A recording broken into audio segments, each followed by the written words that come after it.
एक ऐसा हॉस्टल है जिसे लोग भूतिया हॉस्टल के नाम से जानते हैं, क्योंकि वहां रह रहे बच्चों का कहना है कि वहां रात में भूत घूमते हैं और वहां लगे झूलों में से रात को अपने आप झूला झूलने और की आवाज आती है, और ऐसा लगता है कि कोई झूला झूलते हुए कोई बातें कर रहा हो। पर जब वहां रह रहे बच्चे वहां खिड़कियों से झूलों की तरफ देखते तो उन्हें झूलों पर बैठा कोई नहीं दिखता, और झूले अपने आप चलते रहते हैं और किसी की बातें करने की आवाज भी रात भर आती है, पर कोई दिखता नहीं। आज की जो यह कहानी है इस हॉस्टल में ही रह रहे राहुल के साथ घाटी घटना है। अब यह कहानी मैं उसके ही शब्दों में जारी रखूंगा। मेरा नाम राहुल है और मैं और मेरा भाई विजय 2 साल से इस हॉस्टल में साथ रह रहे थे। पर एक दिन जब मेरा भाई विजय घर में कुछ काम आने की वजह से घर गया हुआ था, और हॉस्टल के जिस रूम में हम रह रहे थे उसमें मैं और मेरा भाई हम दोनों ही रहते थे। पर जब उस दिन मेरा भाई घर गया हुआ था, इसलिए मैं आज रात को अपने रूम में अकेले ही सो रहा था, और तभी रात के लगभग 12 ही बजे होंगे, तभी मेरे रूम के दरवाजे पर किसी ने थपथपाया और कह, राहुल दरवाजा खोल। पहली बार में तो मैंने सही से सुना नहीं, पर उसके थोड़ी ही देर बाद फिर से किसी ने आवाज लगाई और कहा, दरवाजा खोलना राहुल, में विजय। और इस बार मैंने आवाज साफ साफ सुनी। ये विजय की ही आवाज थी। मैं यही सोच रहा था कि विजय इतनी रात को यहां कैसे आ सकता है, वो तो आज घर गया हुआ है। पर तभी एक बार फिर से विजय ने आवाज दी और कहा, जल्दी दरवाजा खोल राहुल, मैं कब से बाहर खड़ा हूं। इस बार मैंने अब ज्यादा न सोचते हुए कहा, हाँ भाई अभी खोलता हूं। ये बोलकर मैंने जैसे ही दरवाजा खोला तो बाहर सच में विजय ही खड़ा रहा था। पर हमारा घर इतना पास नहीं था कि कोई सुबह जाए और रात को आ जाए। वैसे भी विजय ने 3 दिन की छुट्टी ली थी, क्योंकि उसे घर में लगभग 2-3 दिन का काम था। इसलिए मैंने थोड़ा शक करते हुए विजय से कहा, क्या हुआ भाई, आप तो 3 दिन बाद आने वाले थे, कुछ हुआ क्या? फिर राहुल ने मेरी बात का जवाब देते हुए कहा, अरे यार, बस ही छूट गई थी और मैं दूसरी बस का इंतजार कर रहा था, पर वो दूसरी बस आई ही नहीं।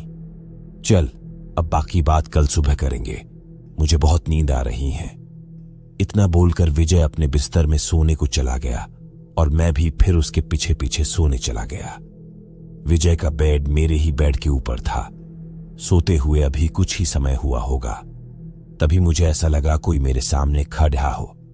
मैंने एकदम से आंखें खोलकर देखा तो मेरे सामने कोई और नहीं बल्कि विजय ही खड़ा था। मैंने विजय को ऐसे खड़े हुए देखा तो कहा, क्या हुआ भाई, अब तक सोए नहीं क्या? फिर मेरी बात का जवाब देते हुए विजय ने कहा, यार पता नहीं क्यों मुझे आज डर लग रहा है, इसलिए मैं तेरे ही साथ सोऊंगा। मुझे लगा इतनी रात को इतनी दूर से आया है, क्या पता इसलिए डर लग रहा हो। इसलिए मैंने विजय को अपने ही साथ सोने दिया।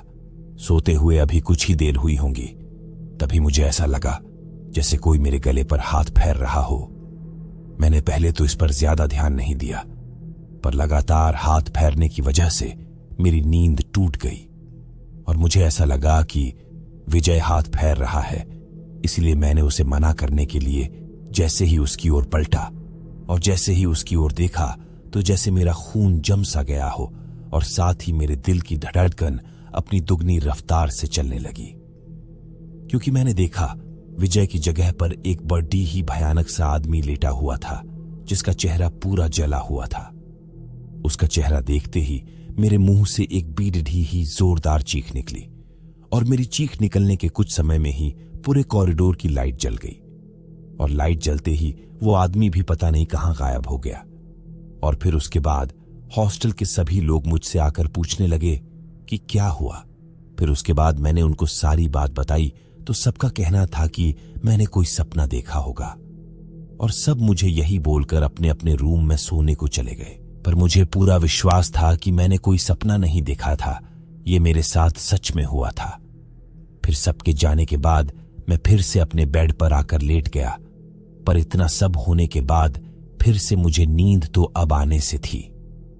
फिर भी मैं लेट गया और लेटे हुए अभी कुछ ही समय हुआ होगा, तभी एक बार फिर से मेरे रूम के दरवाजे से थपथपाने की आवाज आई थपथपाने की आवाज के एकदम बाद फिर से किसी ने विजय की आवाज में मुझे आवाज दी और कहा, दरवाजा खोल राहुल, मैं हूं विजय।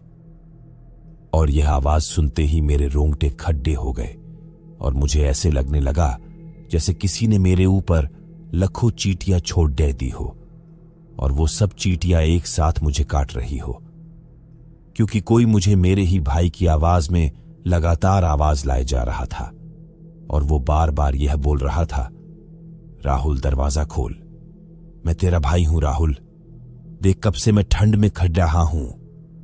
उसकी बात सुनकर एक बार को तो मुझे ऐसा लगने लगा था जैसे सच में मेरा भाई ही आवाज मार रही हो और मैं अभी जाकर दरवाजा खोल दूं।